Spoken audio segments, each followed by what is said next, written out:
Hello ladies and gentlemen, and welcome to some career mode goodness. Now I apologize, there wasn't actually an episode last night, mainly because I was actually out filming with a bunch of other guys. If you follow me on Instagram, Twitter or Facebook, chances are you probably saw a few funny photos from that little event that I was at.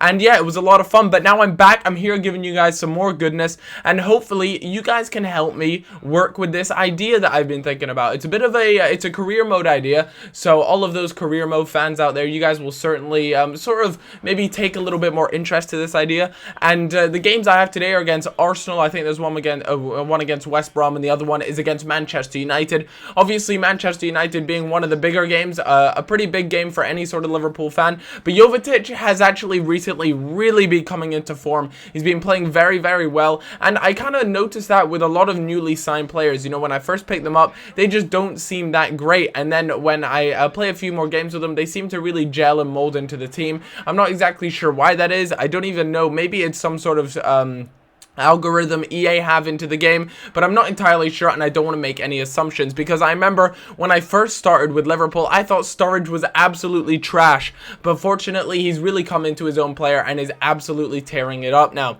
Anyways, let's talk about this little idea I have. So what it is in short is that I would change and swap around some of the leagues or the teams in particular leagues and create my own super league, or maybe I might call it extreme league. I'm not too sure. And what I would do is I would arrange it so that I could have Real Madrid, I could have you know, Real Madrid, Manchester United, Man City, you know, maybe what do I want to say, maybe like the top 4 clubs from each top 5 leagues or something, and just put them all into one league just to see what would happen. I would obviously pick one of the teams out of them and see if how I would do in like a in an extreme league. You know, I'd be going up against, for example, let's say I decided to play as Man City, I'd be going up against the likes of Real Madrid, Barcelona, Atletico Madrid, Bayern Munich, Dortmund, that sort of thing. And I don't know if it's actually possible in the game. I'd imagine you'd be able to sort of move around the squads and you know, mess around with that sort of stuff. If it's not possible, well then that sucks, but it was an idea I was thinking about, and I think it would make for a really entertaining series, like I said, if that was possible.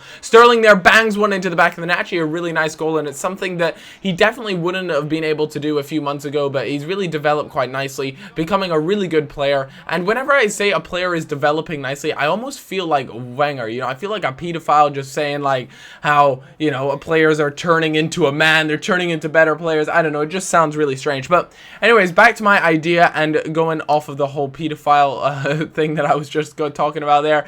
Yeah, so let me know in the comments, guys, what do you think to that idea? Do you even know if it's possible for me to do that in career mode? And if so, let me know how I would go about doing that. And if you have anything you'd like to add towards that sort of idea, then you know, feel free to let me know in comments. I think it would make for a really interesting series. I'm not too sure what I would call it, maybe something like the Extreme League series or something, but I don't know, I'm terrible with names. And Sturridge there actually pings it with his left foot. Unfortunately, it came off the top of the bar and went straight down, and like I said, unfortunately I didn't go into the back of the net. Arsenal end up winning 4-3. A little bit lucky to them, but they deserve the win, I suppose. You know, that was a lot of goals in that game, and overall just a fun game to play. I really enjoy games where there's just loads of goals. I hate games where it's like a stalemate in midfield, and that's exactly what this next game was.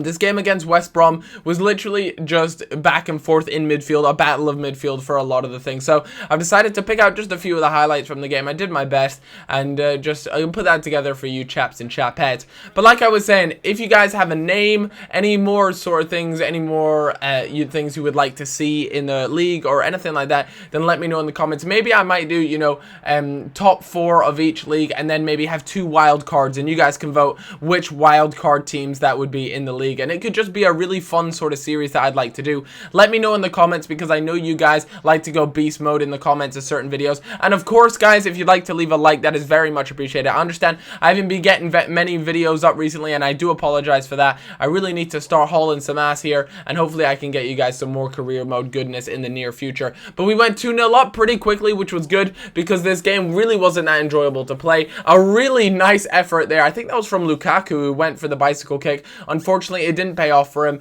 and I ended up managing to, you know, calm and collectively take it, and no threat was really there. But it was just nice to see a sort of bicycle kick being attempted by the computer, because those sort of things don't happen too often. But some slightly dodgy defending and some really slightly dodgy attacking as well. I mean, that was really a sort of one-on-one with the keeper that I ended up giving to him, and he completely missed the target. So that was quite poor on West Brom's side, but fortunately for me, my error didn't cost me, and I got away with it. But against most top teams, there is no way I would get away with something like that. But, you know, I was winning 2-0, and things were looking good. I need to make a few substitutions. As you can see, I brought on the Ox. Ox is not a starter for me at the moment. I have Asaidi. I also have Sterling, I have Zaha. For me, there are three ones that I want to play, especially Zaha. Like I said before, to me, his rating really doesn't mean much because he is playing so well. He honestly feels like an 85 rated player for me at the moment, but, you know, according to his stats, he is only a 77 rated player, but I think that's a little bit of bullshit. Sterling there with some nice skill, a great stop and turn, and a great cross in. Unfortunately, that didn't manage to pay off, and it wasn't a goal, but that would have been such a nice goal, all because of what Sterling did there. He did a great job of just getting past the defender and being able to whip in a great ball. But like I said, I haven't scored that many headers this year or in this particular season, so I was a little bit unlucky in that sense. But I had a huge game up against Manchester United. Like I said, for any Liverpool fan, going up against Manchester United is one of the biggest games of the season, and I know a lot of Manchester United feel kind of the same way. I'm sure their Manchester derby is also a big deal, but these two teams are very big rivals, and I needed to make some substitutions. Obviously, Coutinho wasn't able to play in this game. Munayin, I think he was able to play now. He's come back from injury. He came back from injury once, and then he got injured straight again, so he's been out for about a month, I'd say, maybe even a little bit longer than that. But overall, Manchester United have a pretty solid side. You know, there's a few players in there that I'm like, you know, they could really do with updating those.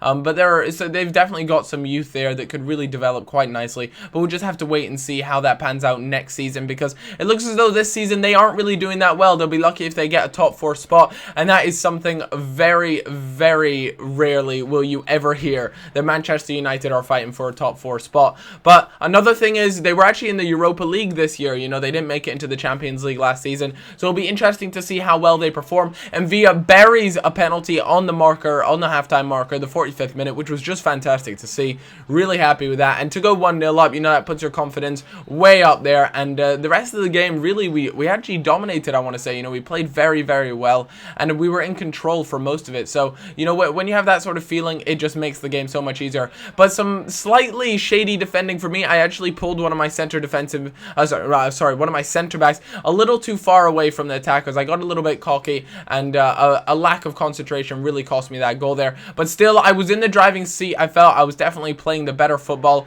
and we were just all round really dominating Manchester United. Zaha there on the ball, plays a great ball through. He actually picks up a very lucky rebound, and again, Zaha scores, and that is against his former club. If you guys remember, I actually signed Zaha very recently as a winger, and he has just been doing such a great job at this club, and to go and score against your former club, that is a pretty big deal. But you know, we started to concentrate. It was 2-1, 89th minute, coming up to the 90th minute, and oh my god, I hate the 90th minute. Some really poor marking for my players means that Manchester United went and got a draw. I can't believe I threw away 2 points. A great last-minute tackle there, but unfortunately, things just weren't going my way, and as you can see, bounces and everything went against me, and that's 2 goals in the 90th minute. Nani there gets a goal to make it 3-2, and I'd lost all 3 points.